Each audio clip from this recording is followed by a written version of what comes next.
have been spending a lot of time together, and especially at this stage right here. We've probably spent close to 3 days doing the ask step. So now we're moving on, because now you have all this information that you've gathered, and now you get to finally get to the next step called imagine. You get to imagine your own material. And not only do you get to imagine one way, you get to flip your paper like a pancake and imagine a second way. Time to reflect and think. Why'd you choose limestone? Limestone is strong and it's not crumbly like any of the other ones. Okay. Then write those good thoughts down. All right. What do you think here? Now, our unfortunate part is we only have limited time together. I would have loved to have let you imagine 5 ideas, 10 ideas. But because we're constrained by our time, we're going to do a table tour. Team 4, you go to 5, Kenny.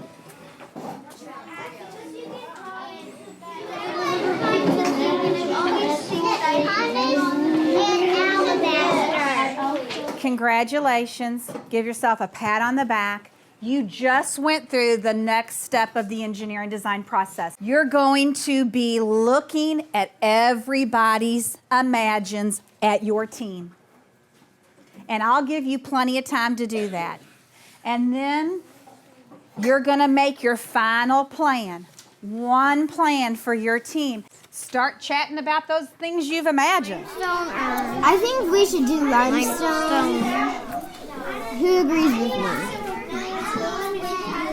We choose this material because it's strong and it won't crumble easy. Have you all agreed, all 4 of you? Tell me about it. Alabaster. Because when we used the sandpaper, it didn't like that. Now, let me ask you, whose first imagine was alabaster? Whose second imagine was alabaster? So I can see how you all came to a consensus because you all had alabaster either with your first or second idea. Copycat me. Copycat. Oh, faster than that. Don't let an old woman beat you to the ground.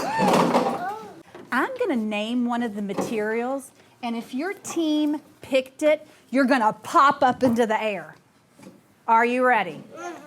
If you pick foam, pop up. Was so easy to carve into. It'll break. It would snap in half, Chase said. Not if you agree with that. Okay, granite. Why didn't anybody pick it, Mahelan? When we are putting the nail on the granite, it's not putting, we can see the lines, or we can't. Okay. Not if you agree with that. He says we couldn't see the line when you carved into it. Okay, so ready. Alabaster. Whoa! I want to talk to you in a minute. Back down. Limestone. Whoa! Back to your office. I need a limestone group to volunteer why you picked that as your plan. Is it strong? The line shows up good enough to where. See why plans are important? It's strong. It's not that much money to buy at the store if you want to make your own. And the lines won't wear out. So it's very durable. All right. Can I have one volunteer who picked alabaster? Eyes on Hannah. It is a natural material. It is in the sedimentary group. It is also able to carve into, and last but not least, the line will be clear. Say, way to go, Team 5. Way to go, Team 5. You've knocked out all these important engineering design steps. You did the ask. You did imagine. You did the plan. And you know what? We're going to save the best for last. We're going to create the next time we're together. We are ready to start what step of the engineering design process? Create. And we're going to knock out improve. When you create or carve your petroglyph today, no worries. If it doesn't turn out the way that you thought it would, the awesome thing about the engineering design process is you get to improve. I saved your plans from yesterday. I'm going to hand those out. Your team's going to follow the plan. You're going to carve your petroglyph. I don't need to give you a tray with a lot of materials. I'm just going to give you the tools that you need. You need, what are we going to use to protect our eyes? Goggles. You need your carving tool. You have a template of the deer. There's something missing. Your team's going to figure out how to complete the deer. Are you ready? Yes. What? Yes! Here comes your plans.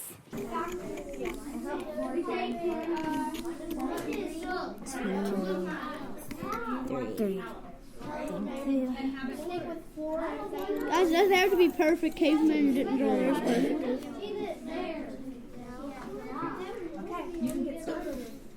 You should have pushed down. Okay, that's a little bit. That's a little bit. Okay, so carve right there. There. Let's trace it. Were you able to carve into your material? Yes, we get 5 points. What part are you doing? Guys, right now we have 16 points. I can still see it. Yeah, I can see it pretty clear. I can see it pretty clear. 5 to 7. 10 plus 14 equals 24, and then plus another 4 equals 28. So 28. Engineers, to your office. How'd you do? Are you happy with your design? Yeah. Are you? Would you like to see some other engineering designs and their scores? We're going to take a table tour. I think we did pretty good. I mean, cave people couldn't have done it perfect. Nobody can do it perfect. And they did limestone just like us. So now we're moving on. You just finished a very important and pretty fun step of the engineering design process. But sometimes, all the time, engineers don't get just one shot at creating. You get one shot because you're only with me today. Other engineers get many, multiple. They could get weeks, they could get months, they could get years to improve something. All right? So I'm going to have you think about these questions. Which part of your design worked well and which parts did not? Spend a minute with your team talking about what worked well and what didn't. Look what they're doing. They're checking it from a distance. What were you trying to figure out? See if we can see the lines. And could you? Yeah. Really? And look, because you did it, other engineers thought it was a good idea. Look what they're doing. It's spreading like wildfire. When you have good ideas and people see it, they want to do it too. Team 4, tell us what you were just now doing, because I've done this a few times with quite a few years with second graders, and I've never seen this. We were checking the distance and see if we could see the lines. And then guess what? Guess who saw that? Did you see that? Yeah. Now, do you feel proud that they did what you did, or do you feel like copycats? How do you feel?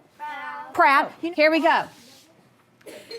If you improve today, what score are you trying to improve? Is anybody going to try to improve the shipping score? Okay. Is anybody going to try to improve the durability, your line being clearer?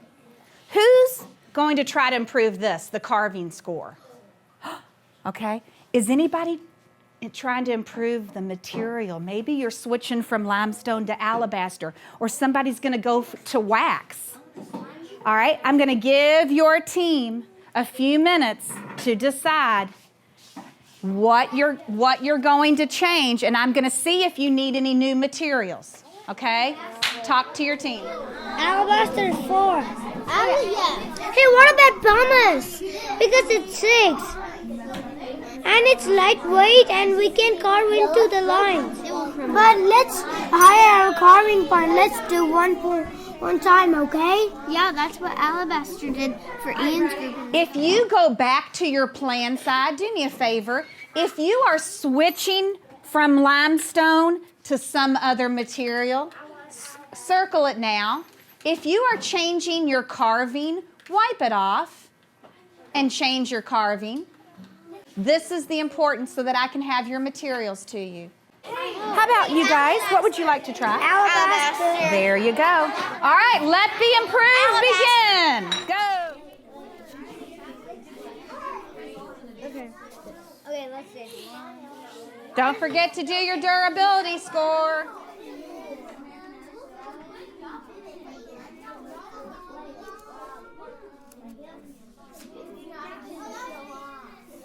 The audience right here wants to hear what happened. They want to hear your old score and your new one, and we're going to figure out if you improved or not. Grace Ann, we're going to start at team 1. We started with limestone, And your score was, 30. and then what happened when you went to improve?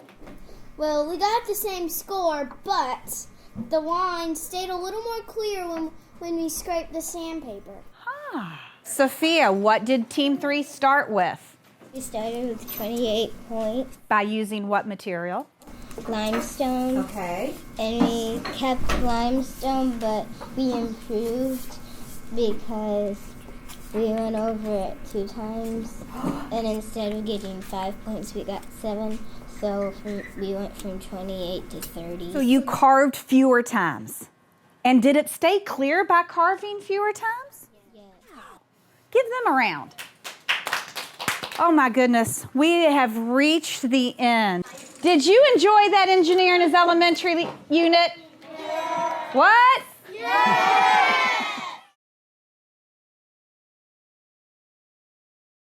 You know, I could stand behind a podium and give direct instruction, and I could fill them with science content. And there's plenty of kids that are auditory learners. But what about the kids that have to get up and move? What about the kids that have to have something put in front of them? What about the kids who have to sing a song to get the content? I really feel like EiE allows me to be the kind of teacher that I want to be and to reach all those learning modalities.